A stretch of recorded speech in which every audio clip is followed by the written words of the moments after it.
Humanity has remained under the burden of coronavirus pandemic, an unseen but very potent enemy around the world.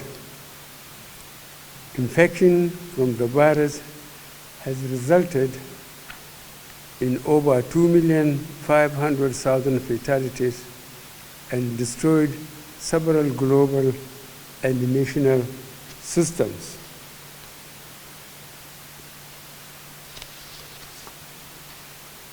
The response in Nigeria and ECOWAS sub-region has been robust, collaborative, and united. It was driven by a collective knowledge of the fact that no country is safe until every country is safe. The speedy development of the coronavirus vaccines is quite significant and underscores the collective resolve of humanity to overcome the pandemic. Similarly, the collaborative effort to ensure equal access has brought relief to poor and developing countries. I have been assured by the Presidential Task Force that the AstraZeneca vaccine, which Nigeria has accessed, will arrive in batches, beginning with the first batch of about 4 million doses already received.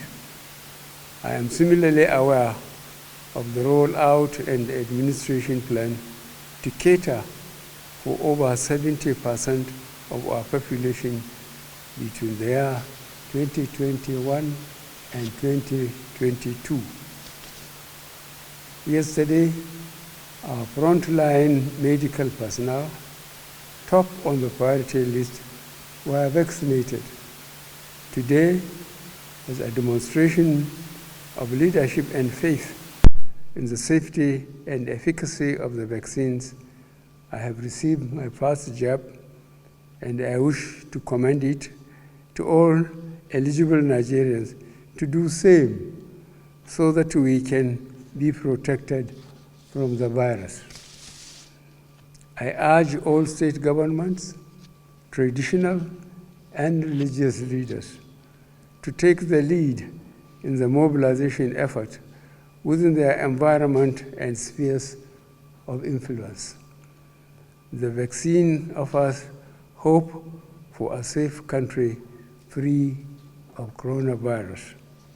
I similarly urge all eligible Nigerians to present themselves and be vaccinated in accordance with the order of priority already mapped out at the various authorized designated centers only. We in the health sector have laid out 5 main pillars for this COVID-19. First is to continue to scale up diagnostics and case finding, infection prevention and control to reduce the infections that are rising in our country. Secondly, is to continue to improve the therapeutics and the case management, and you have graciously agreed to ensure oxygen plants, at least 38 of them in the country, because we have discovered that high flow oxygen supplementation is key to the treatment of COVID-19 severe cases. We have also made it a point to continue, and that is the third one, to continue to sustain essential and even routine medical services so we do not lose on the side of this area and begin to see more fatalities coming even from non-COVID cases due to fear of COVID or too much focus on COVID. We tend to continue to press on our routine medical services. The fourth is the introduction of the emergency medical service and ambulance system in your country, and it will be my privilege, Your Excellency, to brief you in detail on that, which we believe will reduce maternal mortality, under 5 mortality, accident mortality, and all the mortalities we see in unexpected events, and that the country's health system will be able to respond promptly to citizens when they are in distress. They know who to call upon. The fifth and the final is what we are about today, the introduction of anti-COVID vaccines. We have been a long way here. It has taken about a year of record scientific work to come about these vaccines in many countries. The shortest period it has taken to develop a vaccine before this was 4 years. That was the vaccine against mumps. So this has come up as a very fast intervention, and it is for that reason that some people have apprehensions about these vaccines, which governments are at pains to dispel. Today, Mr. President and the Vice President have equally demonstrated leadership by offering themselves for the Nigerian people to believe in the safety and the efficacy of the vaccines that we have procured and is being deployed. I think vaccine hesitancy would have to give way now to the reality. Because the truth about it, Your Excellency, is that very soon, nobody will be able to travel the world unless you produce the certificate that you have been given.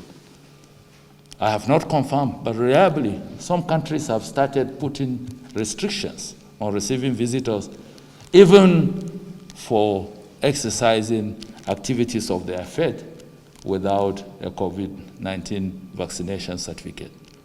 So the word that is going out there on behalf of Mr. President is that Nigerians should make themselves available, those that are eligible in the first set of the deployment, because the deployment is going to be in 4 phases to receive these vaccines. They have been tested. Our most strategic leadership have received them this morning. They are safe, they are efficacious, and it is for the good and well-being of our people. With these few remarks, I want to thank you, Mr. President, and the Vice President for this leadership that you have provided this morning to the Nigerian people.